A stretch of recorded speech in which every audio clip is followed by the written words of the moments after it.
Good evening, everyone. I want to welcome everybody to Small Talk. This is the second Small Talk, and we are sponsored by Art Bridges. So thank you, Art Bridges. And today I'd like to welcome artist duo and dear friends, Jennifer Allora and Guillermo Calzadilla. Hi, Jennifer. Hi, Guillermo. Hi, Silvia. Can you see me? Yes. Okay, great. We have to check technology, so let us know if we can. So, hi, what are you doing? And what have you been doing the last few months? So we were in San Juan when the pandemic started, and then over the summer we moved to Culebra, which is a small municipal island, part of Puerto Rico. So we're here now. We've been in Culebra since July. Are you doing, can I ask you if you're doing any new hobbies or anything aside from just, working and doing, life things? You were kayaking. We have a small daughter who's 10, and she's an Optimist sailor. So she has a little, bathtub basically that has a sail on it.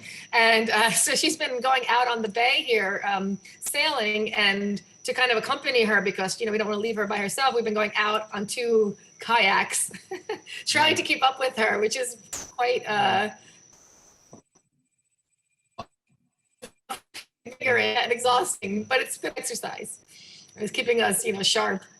That is very cool. What about cooking? And Jennifer, I know you cook. Do you still cook? Yes, I cook. I've been cooking breakfast, lunch, and dinner since February, oh, and I'm frankly ready to quit. Oh dear, I know. Everybody's, I think we were all really enthusiastic at the beginning. Everybody's tired of it by now. Yeah, I've been asked lately, have you been cooking? And I was really excited about it and, making all sorts of things. And now I just no, we're having sandwiches now. So, so tell me, let's jump in a minute. Where do you want to start? Do you want to start with the bass or let's go in reverse chronological. Let's talk about Seminole. How about that? Sure. Do you want to talk about your show and how you worked a little differently because you weren't there? Yeah. We want to say something? No, it's time. It feels like time expands and contracts, and a show that we have been developing for 4 years, and many of the ideas around it somehow, I don't want to say the word anticipated, but somehow relate to what's happening right now in a very strange way. And it's the first show that we don't go to install, but somehow that also felt interesting and refreshing. So how did that work? Where were you in the process when you realized that you weren't going to actually physically be there and that you had to change the way you did things? Was it early enough? Was it right in installation? And did any work change? No, everything pretty much stayed the same throughout. I guess the things that we didn't have access to is the things that only in the exhibition space you can determine, right? Like it doesn't matter how much you anticipate, like the way that the light comes into the space. Something that we did in the space is that we eliminated all the artificial light and only leave natural light to illuminate the show. Because one of the main features of the architecture is these leaves or louvers that let light come through the space. And they also have really low cloud formations in Houston. So it's somehow we learned on the project in the Art Foundation in a cave in Puerto Rico that had an oculus. When clouds pass by, they completely turn the space into complete darkness. And then when they pass by, then it goes on and light changes all the time. You feel climate somehow manifesting itself in the space through light. And that's something really interesting about the architecture of the space. Even though we anticipated all of that, we would love to experience how that felt. As it's something that is changing. We will. And I mean, we will, Mm-hmm. absolutely. I mean, the show is going to end in June 2020. In June of next year. 21, excuse me. In June of next year. So I think we have plenty of time to experience it. And also how things overlap, so it's not isolated things in a space, but rather how, the light coming through the space, illuminating what happens out of that convergence and intersection of all the works inhabiting a time and place. It's more of it like almost an environment, or a landscape that we created, and less an exhibition of individual works. That was the feeling we were going for. Yeah. And so you were mentioning something about music or some sound element that you had to adapt, or is this not part of this show? Yeah, so we have two, for the maybe, now, I don't know how long, more than, so as long as we've known you, so at least 20 years now, I'd say, we have been, interested in live performance pieces. In fact, I remember the piece Clamor that we made together a long time ago. Remember? Yeah. That was one of our first pieces where we had, live performance happening, and also specifically working with music as a kind of performance that we have been in all these years. We're still interested in that. And the two of the works at the Manil both also have live performance. They were conceived of having live performances in them. One involves vocalists, any number of vocalists, from a minimum of like 3 people up to no limit. So it could really be as big as we want it to be, given the constraints, of course, practical constraints, where all of the vocalists are singing. So they're all using their voice as an instrument, and they're kind of tuning their voices to this broken power transformer from the Puerto Rico Electrical Authority that had exploded, that we then turned into a kind of tuning device for their voices. And then their voices are making the sound of an electrical explosion. So they come in their room and they start to like hum and buzz and crackle until they finally, make a kind of equivalent of an electrical explosion, combining, all of their voices together. And there's that work, and there's another work and that work is called Blackout, and another work called Enteleki, which is a casting of a coal tree that's based on the tree that fell in the forest in Montiac, France, that opened up the passageway to the caves of Lascaux, the famous Lascaux caves. There's a storm that happened in the 1940s during the same time of World War II, and this storm took a tree down, and the roots made an aperture. Revealed a path, and that's how Lascaux was discovered.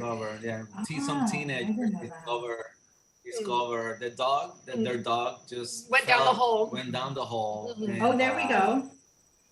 And then in order to find their dog, they went in, and then they actually discovered the Lascaux caves. The Lascaux caves. And there's something interesting about that, is that that's the time when it's you could say it's through prehistory, you could say it's the beginning of humanity, sort of thought of like that, right? Like the origins of humanity. It's interesting to think of that in relationship to World War II, and and the shadow of the atomic bomb, and and the end of humanity. So it's a really powerful moment in which you have these two opposite things. These questions about origins and ends. Beginnings and ends, and this push and pull. And so in this piece, what you're looking at now in the photograph, you just see the sculpture. But, we have in all of these years been really interested in kind of converging sculpture with live performance. So there's a kind of essential connection between the object and the performers. And what you're looking at, of course, doesn't show the performers, but when the performance happens, there will be five vocalists who will be sitting on the tree in different parts of the tree, either on the branches or on the trunk, making sounds of bird sounds. They'll be making sounds, Bird calls. bird call sounds. But it's a very complex score that we worked on. Well, we developed in collaboration with our wonderful and talented composer David Lang, who is you know, an incredible and accomplished, important American composer, who has taken many journeys with us on some of these musical experiments. And this is one of, I think, maybe the 8th or 9th. I don't know how many we've done together now, but and so there's this very rich score that happens where these vocalists are gonna they're starting to, like, their voices are, they're getting they're hearing a sound of a bird call, and then that sound that they're hearing, they're emulating with their voice, and they're just listening to the sound that they're getting through their earpiece, and then and not really hearing what the others are doing until it finally kind of, again, layers up into this very complex and rich musical event that happens. So that you can expect to see in the future when we are able to do it live in a live manner. But what we did for the Menil at the present, going back to your original question, was since we're in this pandemic situation and we cannot do live performances for obvious reasons, that of course, especially that our performances involve singing, which is a very kind of a super spreader. High risk activity, exactly. In the current situation that we're all living through, it was decided that we would find another way to kind of bring this work to life. And we, I think, arrived at a really interesting and really exciting solution, which was to create a kind of soundscape. By that, I mean, we kind of embedded in the ceiling in different parts of the 2 galleries, there's 2 big rooms, a series of speakers that are locational, that are kind of directed above the different artworks in the space. And we worked again with sound engineer to develop a composition that doesn't last the length of the performance. So it wasn't to try to make a documentation of what a live performance would be, but rather to make a whole new artwork. So this is a whole new piece basically that we've made with these new constraints. And it's something completely apart from what the live performance is. And it has its own qualities and and positive aspects that you don't get in a live performance, just like the live performance has things that you don't get in a recording. For example, like one of the things we did is we really sculpted not just the work, we thought about the temporality of the exhibition space itself. So it wasn't about going and seeing a performance that lasts 10 minutes, but rather what happens from the moment the galleries open to the moment the doors close on a daily basis. And how do we shape that arc? And what does that look like? So that if you're a viewer coming to the Menil and you walk into these galleries and see parts of the museum, or you go around to the other buildings on campus and then you return later in the day or another day, another time, you're going to hear something else. It's going to change. Or if you're just there all day, you'll just feel that shift of time moving through the space. And I think it's been very effective, but people have told us that it's been really an effective installation, a sound installation, in that you want to stay for a long time. You don't want to leave. It really kind of draws you in, this kind of shifting, changing soundscape.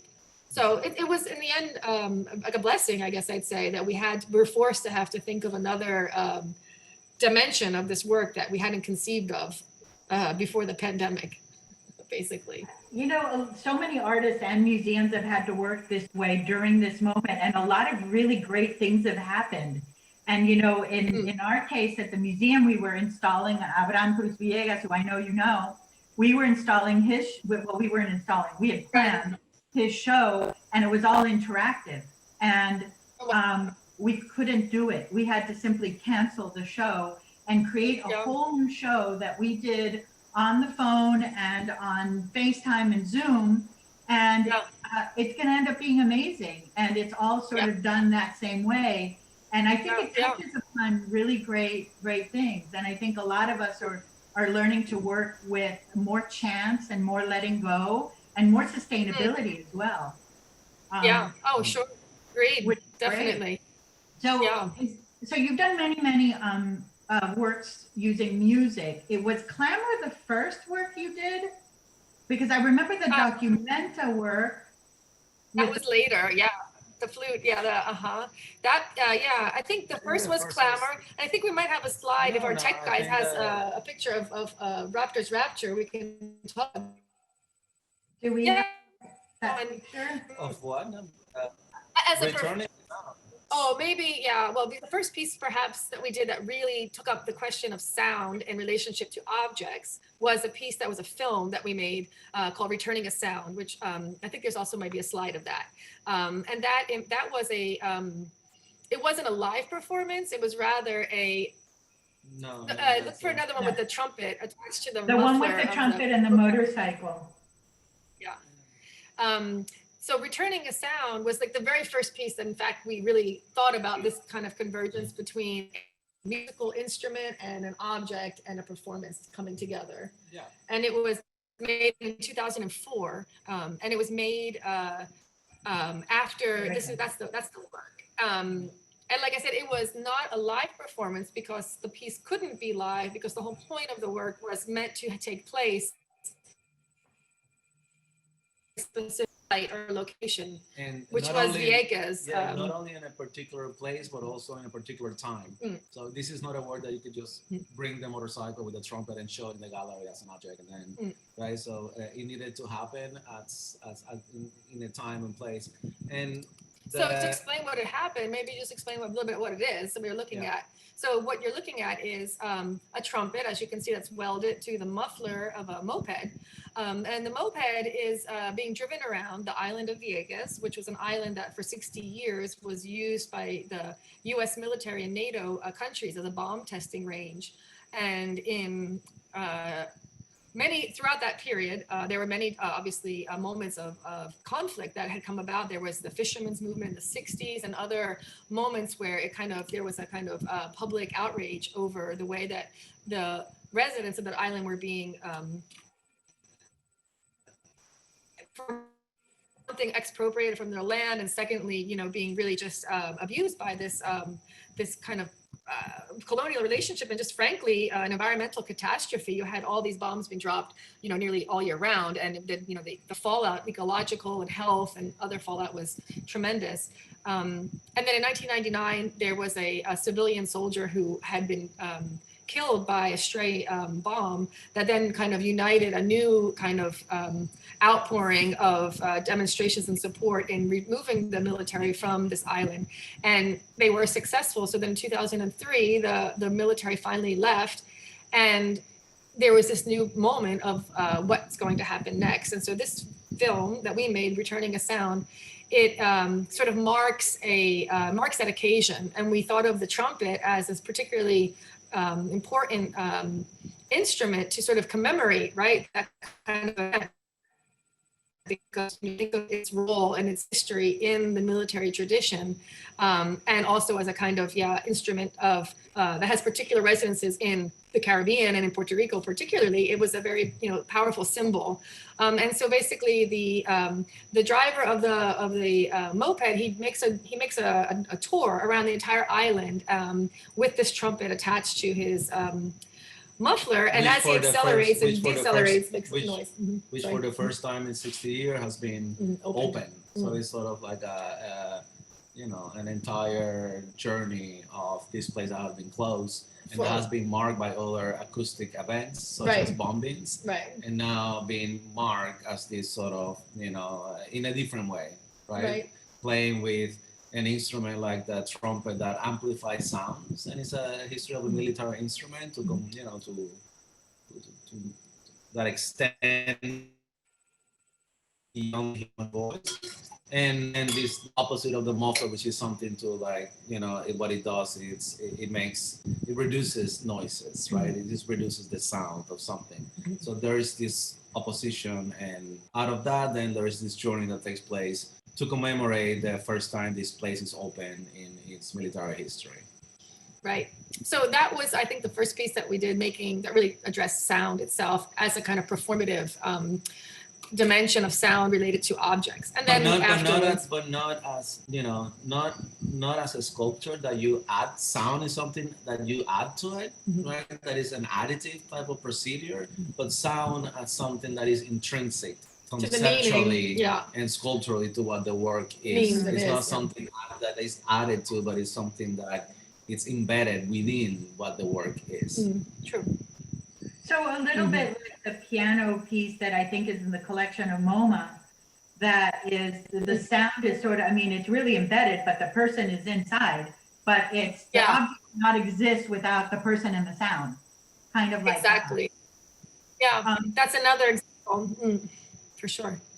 So there's just so many things that I'd like to ask you about, and I won't get to, but let's context and research and site specificity, or at least context specificity is always part of your work, whether you're talking very directly about Vieques or Puerto Rico, or whether you're softly alluding to it or other places. And I love that. And can you talk about that, or do you want to jump into another work and talk about that? Yeah, I mean, let's see. There's also that. I'm like, yes, he says no. Well, no, I mean, That's why I think collaboration is also, we need to have a common ground. And I think our research is maybe that place where we kind of come together. So I think in a way, the research is the thing that helps us find something in common that we could then, work together on. So it's a way of finding our way through common interests, and maybe interests that we didn't even know we had until we start these projects. And then we, do this together and develop these ideas together and learn together. It's a big part of the way we work. Yeah, So it all starts with one thing. Sorry? No. I was just gonna say that there are, sometimes interesting to, like when you cannot tell when something begins and something ends, when that sort of speaking about side, being responsive, or like you think about an era or a particular, development in deep time, right? Or like scales of time, or whatever it is, right? You can think of it in terms of, this is anchored in a time and place, and that time and place happened here or there, right? And then you can build something based on that. But it's also interesting to think about when those boundaries are somehow more elusive and strange. Like, for example, a work we did that I think is a good example. Maybe the best answer to your question is the work we did, the Subtle Puerto Rican Light that we did with DR Foundation in a cave in Puerto Rico. And the idea of like when, it's maybe I explain a little bit. Yeah, what you should explain a little. The work There's a slide of that if you want to put a picture up. Anyway, if we give this example. Yeah, it's a cave. It's that thing that he made in 1965 that he titled it Puerto Rican Light. And then the whole history of how he titled that work had to do with, after, our historians, friends of ours, and research and with the presence of Puerto Ricans in the 1950s in New York City as a result of Operation Bootstrap, and like a social economic plan that then made possible the mass migrations of hundreds of thousands of people to a new context, and how then the cultural ramifications of that in fact led to the titling of this work by this American artist living in New York City in 1965. So when he made this new work, and during that time the work is composed of 3 fluorescent bulbs. Have a picture of the work now? No, I don't think I have a picture. 3 fluorescent bulbs, one pink, one red, and one yellow. And during that time, that was new, right? Like fluorescent bulbs at that time, those colors was a completely new invention. So when he went and brought that work to the gallery in New York, and he plugged it in, he asked the gallery assistant attendant who was just working in the gallery, Jeannie Blake, for her opinion, what she thought of it. And she said it looked like Puerto Rican light colors. It happens that her partner at the time was a vendor at the first Puerto Rican Day Parade. And she had been there. And she'd been there, and then so it seems like how the that work began? How did that work began? Where do you mark it? How do you mark that beginning? Yeah. Does that beginning, it's, you know, how Does it do begin you, in the 1950s? Does And it begin with then- the policy? Does it begin with Yeah. And then how that work that we took, that is in a permanent collection of the Art Foundation, that invited us to do a project with them. Mhm. And we decided to do it not in New York or in Beacon, but we decided to do it in Puerto Rico. And they were like, the director at that time, Philip Byrne, was incredibly generous. And I remember saying, where do you want to do it? Want to do it in Beacon? We're like, no. We're like, okay. Where do you want to do it? In Puerto Rico. And he was like, okay. Do you want to do it in what museum? We were like, we want to do it inside a cave. And he was like, oh, a cave. Okay. And like one cave, we spent 4 years looking for a cave. We found the cave. Well, what do you want to do? You know, we want to do the work you have in the cave. So basically, to that work they have in their collection, that 1965 original object, and put it inside a cave in Puerto Rico, which has a whole colony of bats living in it and other insects that live in the cave, species that come in and leave the cave on a daily basis. So anyway, then the a whole very complex ecosystem. the whole idea of like when something begins and ends. When does its work begin? When does our work begins? Where does its work, end? So that this sort of like make us, when we think about, I don't know, site responsiveness or site specificity, I think maybe this would be a more interesting way to think about it. Which is like, I remember like a gazillion years ago when you told me that you wanted to borrow that work and that you wanted to do something with it. And I remember laughing my head off and saying, yeah, right, and changing the subject. Then when I actually saw that you were doing this work, I just had to laugh because it was too funny that you actually got to do it. So let's talk about Graft. We're so happy. Right now at the museum, we have a lot of our collection up, and we're so happy to not only have one, but we have two major works of yours up. And talk to us about Graft. I think we have we have some really beautiful pictures of Graft. So this, going back to the Menil, this is one of the pieces one of the 7 works that we show at the Menil. And yeah, Jennifer, why don't you talk about Graft? No, I don't know why you mentioned that, but yes, it is also shown at the Menil. But I would say also when you talk about our sort of research practice, I think like anybody who does, any kind of research, you start to explore a kind of a line of thinking, and as you're delving in deeper, you start to kind of see all of these sort of other parallel fields of interest that kind of are forming in the footnotes or in the side or in the index of your book or your, whatever you're looking into. And I think our last 25 years of work have been trying to like fill out all of these different angles that we've been interested in. So it's like, it's a very much a kind of web that we've been spinning of interest, and each kind of work in some way as another meaningful point that kind of is creating more coherency to this universe that we've been exploring. And with Graft, I'd say that, one of the themes that of course we had been very much interested in is obviously Puerto Rico itself as an island and a place, and and its history and its the complexities of it, and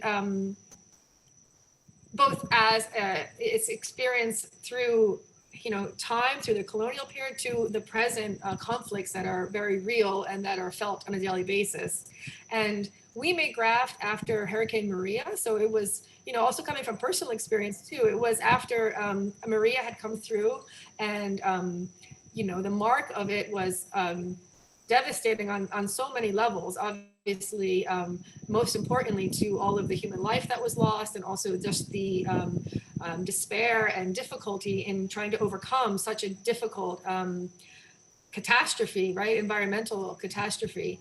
But something that we learned from the time that we worked in Vieques was about this idea of environmental justice, which is a term or a theme that means that the whole question of who suffers the most from environmental fallout are usually poor people of color, people who are, structurally disadvantaged. And that was certainly the case with, that you saw very clearly with what happened in Vieques. And more generally, you might say that the Caribbean as a whole, as a place that was, basically first, the first purpose of, it being even discovered was to extract resources, right? The colonial project was simply about extracting resources and bringing, slavery and slave labor to create new, new forms of economic trade like sugarcane and others. So, there's this kind of very structural violence that is part of the identity and history of the Caribbean. And when you see the event of something like Maria, a lot of those histories somehow became laid bare even further through that event. It kind of exacerbated or made it even more visible. On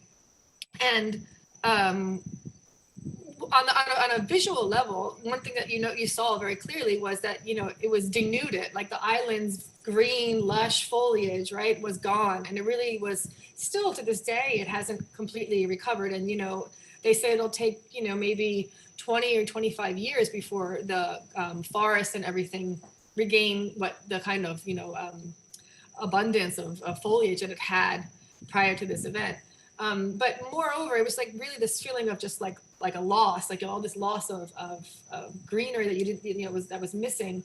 And we started thinking about that at the beginning, like thinking about, which particular also species of flora and fauna have suffered. And there are many examples of ones that had, that are now in critical shape because of these kinds of events that are happening, and they're happening, like we all know, more often, right? So these events are happening more frequently and with greater force. I mean, just last week there was another storm that just came through, through the Yucatan. So these things are still happening with greater violence, and we're all, in a way, somehow being desensitized, I think, by the frequency of it all. So Graft specifically was for us a way to think about all those complex histories. And we chose a tree that is not a tree that's in danger of extinction or anything like that.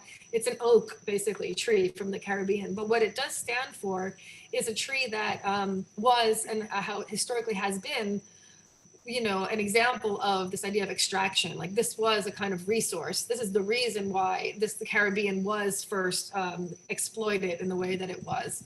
But the interesting thing is that even though that's the case, the Caribbean, which is fascinating to learn, is still one of the, it's called a biodiversity hotspot, which is, obviously like a kind of trendy name you describe it as, but it means that it's a place, one of the I got to give the right fact because I want to make sure I tell it to you right because it's important. Well, you do it, then I can get to the point, which is like, it's just that it represents, it's a biodiversity hotspot. So like in defiance of this colonial history of destruction, and nevertheless, the Caribbean remains one of 35 biodiversity hotspots worldwide, which means that it amounts to just 2.4% of the entire surface of the Earth, right? So the entire Earth's surface, only 2.4% of the Earth hosts 60% of all of the world's plant, bird, mammal, reptile, and amphibian species. And so the Caribbean is one of these places. So there's this interesting, mind-boggling, connection between loss and things being taken away, and then the kind of richness that's being lost, especially in these areas that are both very vulnerable to these things, but also the loss is that much greater because there's so much biodiversity within these areas. And also considering that deforestation itself is one of the primary legacies of colonialism, it's made it makes an interesting connection between the idea of ecology, right, as this expanded field of knowledge, and the field of colonialism or anti-colonialism, right? So you have these two things, right, converging, and intersecting. Right. And in this case, there's a play between presence and absence, right? You see all these flowers that were made with a scientific rigor. They're all flowers that have there are like 7 different flowers. They're all cast. It's a cast. So it's a very sculptural, we were thinking about sculpture too, as much as we think about it. ideas. in different states of decomposition, from freshly fallen to like, ones that have been, decomposing for a while. And so you see all these flowers, right? You see all these flowers are there in this space, but you don't see the tree itself, right? The source, it's not there. So there's this push and pull between, presence and absence, and yeah. Taking and giving also, which is very generous as a concept. For those of you that haven't seen the work, there's 17,500 different petals, and they're all different. And they take up about a third of the upstairs gallery at the bath. So it's quite expansive and really, really beautiful. So let's talk about the Petrified Petrol Pump, which is the other work that we have in our collection. So yeah, again, I think the work comes out of a context. Again, like Guillermo was trying to, I think, elaborate earlier, which is one of the themes, again, that we have been interested in, really interested in, is this idea of deep time, a kind of a scale of time that goes beyond the human lifespan, and a kind of trying to think about these grand scales of time and how we relate to them as humans, because to the present, how they relate to the present. I mean, because frankly, how can we really even wrap our heads around the idea of 600 million years ago, a billion years ago? It's really kind of beyond our even imaginative possibilities, right? So there's something really profound about thinking about these scales, all the more so now where there's this kind of impending anxiety that that we're obviously shifting things in a really wrong direction that will then stay with us for hundreds of thousands to millions of years to come. So there's something, I think, important about trying to kind of grasp or kind of visualize or trying to get a sense of this feeling of deep time, of like, these large geological periods and how they intersect with the present and with our current humanity as it stands, and our interests and needs and desires. I mean, with the idea that, the time manifests itself in an exhibition, obviously the duration of the exhibition, right? But then it's sort of interesting to think of like how time manifests itself in objects, right? And how those like shifting scales, the length of the exhibition, how the fossil trace, right? Energy, how energy itself and can be indexed through fossils and fossil fuels. So it's basically different ways in which time manifests in time and place is experienced within an object in an exhibition, and yeah, those convergence and intersections of time, I guess, it's one of the interests that the work is exploring.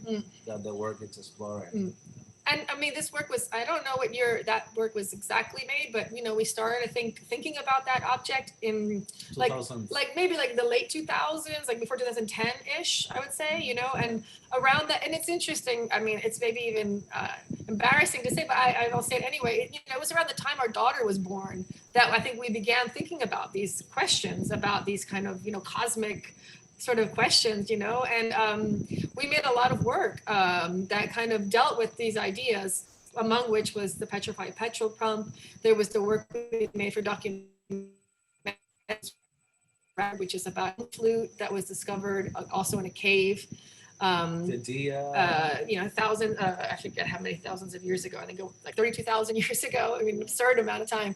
And the project of the Puerto Rican Light. All these pieces were kind of mulling around in our minds around the same time, and we were working, simultaneously on these different projects. And then this piece is definitely part of that thinking that we were going through at that moment.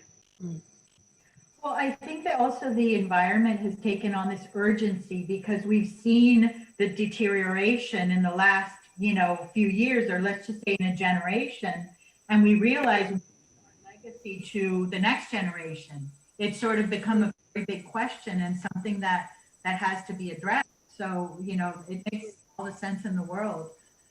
So we can begin some questions, or But how about, I think it's sort of a theme is these works that I remember talking to you about, and then all of a sudden they appear. And I know it's not all of a sudden. I know you worked on them for many, many years, but you know, when I see something like Dia or, you know, other, and when I saw Landmark, we have a picture of it. I remember that work and your entire process of trying to create craters and the experiments that you did in the craters, and then finally seeing the work, which is amazing. Can we see Landmark? But in the meantime, I want to ask you so that we can meet, hopefully before then, but maybe in 5 years, what is your unrealized work? Oh, wow. I don't know if I have an unrealized work per se. Well, we have many unrealized. I think we have a lot of interest. I think exactly. Yeah. I would say more like we have a lot that we're so interested in knowing more about and exploring, but not exactly a piece per se. You know, it's not like there's like this artwork that we haven't been able to realize like that, but it's more like certain areas of interest that we really are still very drawn to and want to continue to know more about and learn more about. Right. So yeah, this anyway, what you're seeing here, yeah, this was Landmark, and this was crazy.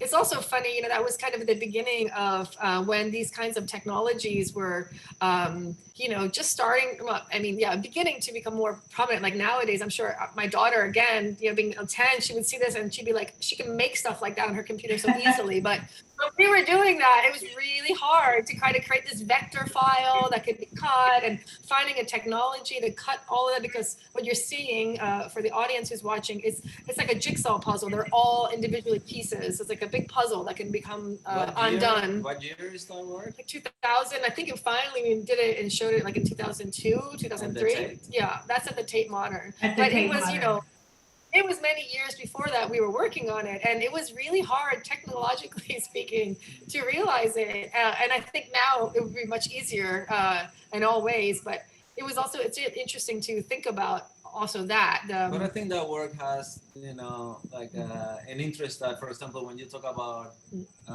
unrealized things that you want to do that you haven't done, you know, like I think that work has that. It has it. It had it then, and I think maybe it's a good segue to maybe ending, right? Like, yeah. And it's something that we still want to, you know, to think about, which is how to bring the world into language, and then do the opposite, right? How to bring language into the world. So that's sort of thing. Like in here, for example, this is the material to make this work is felt, which is I mean, one of the reasons why I use the material, in addition to being a material that you can walk on, sort of material that is normally used for as a carpet, perhaps, right? Carpet area. It's also like it has as a verb, you know, like the idea of feeling, you know, the idea of like you feeling something, like the idea of felt, something that has been felt, that you feel. So I guess, you know, that idea of like materials, language, and the meaning that materials can have. The meaning that materials can have, like it's something that can absorb, right? Felt can absorb something. And right? that, by the way, is an interest that we played with many other times. So this work, we were really fascinated by the sound absorbing quality of felt. The acoustic. And like thinking about that, and you know, in relationship to what that would mean to what is being depicted, which exactly, is a bombing range. Right. And then most recently, I have to say, again, in the exhibition at the Manila, we have another work that, well, in between, there was the piece of Puerto Rican light, the piece in the cave again. And when we were doing that project, as I mentioned to you, there is this colony of bats that also live in this cave. And so the whole floor of that cave where the Flavin sculpture was installed was covered in like 3 feet of guano, which is, you know, bat excrement, basically. And the thing that we didn't know about guano until doing that project was that it's actually very sound absorbent. And so it actually,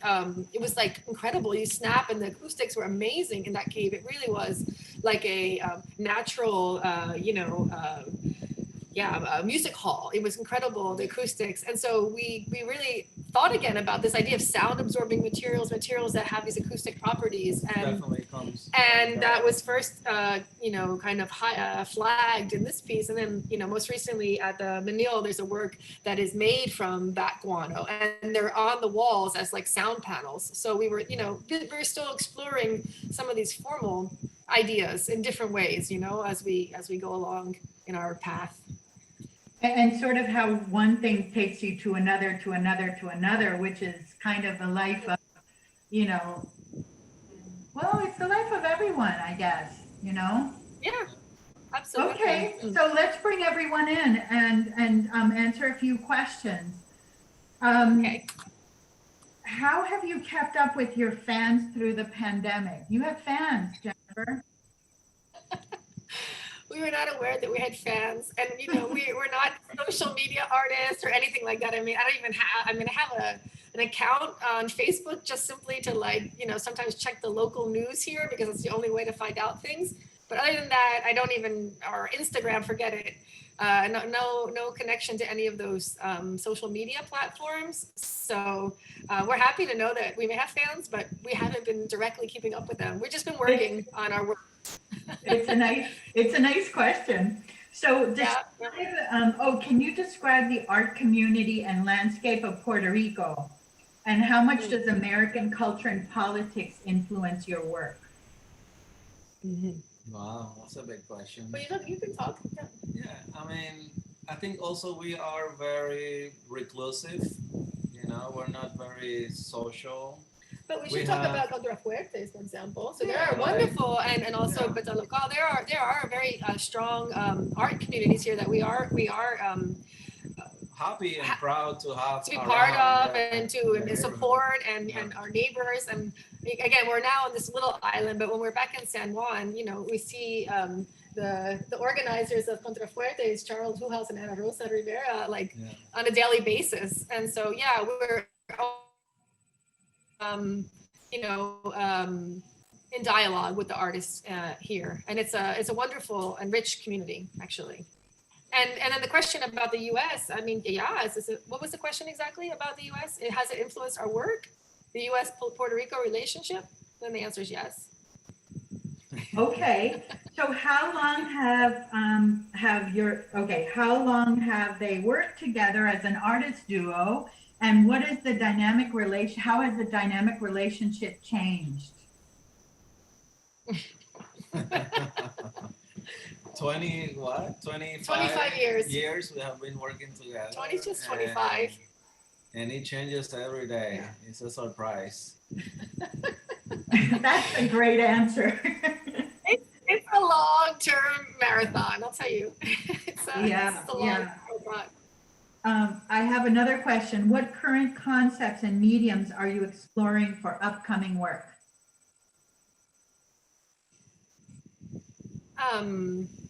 Mediums? Yeah, mediums. I mean, we're thinking about many different, we're looking at everything from like a hologram technology. We made a piece also for the Menil that we just started to develop, which was with laser. And that's a whole other fascinating thing. So we were able to make, with a laser machine, something that the laser company that we worked with on this, realizing this project, who's based in Berlin, who does fancy craft work, concerts and stuff like that. And so they'd never seen this before. So we're onto something with our kind of artistic innovation here, but we need to develop it further, which is trying to make the laser make an image that's not just silhouette, just not exactly a silhouette. Usually when you see a laser, it's just a triangle, or they're just simple shapes. Well, the images. It traces an outline, an outline. It sort of traces outlines, and of course you can have endless outlines that can generate images. It's a line drawing. But we work with these with the coder, a computer coder, to have the laser read middle tones Mhm. so that you can create an image that has like middle tones. Lights Even and though, grays of and course, darks. it's all light, it's all bright light, you will be able to generate, you know, something closer to what a photographic or a filmic image will be. But it's, of course, it's laser, which you can just project in bright daylight, right? In our case, the laser piece that we did is it's an apparition that happens at solar noon. So the works appears at solar noon, which changes through the length of the exhibition. It's not a fixed time. And then it lasts a few minutes and then it disappears. And there is no, yeah, it's not a wall with a rectangle. I mean, there's no. It's like an apparition. It's like an you said. apparition. Yeah, it functions as an apparition. So I guess. But technically, there's a lot. I think that that working with that technology and this sort of new trick that we came up with, I think we want to kind of play with it some more and see what we can do with that formally. That would be one thing I would mention, for example. Well, we're looking forward to the voices inside the head, maybe doing something weird. We're looking forward to seeing that, and I am sure after all these years that we will see that laser work somehow at some point. Yeah, absolutely. So let's wrap it up. Thank you. I know you're in Culebra, and I guess a lot of people may be listening in from New York are going to get all jealous that you're in Culebra. But go back to your life. Thank you for joining the BAS. Again, I want to thank our Bridges, and I want to thank everybody who's joined us here. Let me tell you, we have the chat is so active, and I have so many questions that I was getting all confused. Everybody has very specific questions. I'm so sorry that we weren't able to get to. Well, hopefully we'll have an opportunity to speak in the future, but thank you for the invitation. We're so happy to have our works be part of your amazing, wonderful collection that you've developed over the years. Thank you, Silvia. Thank you, Jennifer. Thank you, Guillermo. Thank you, everybody. Bye, Silvia. Good night. Good night.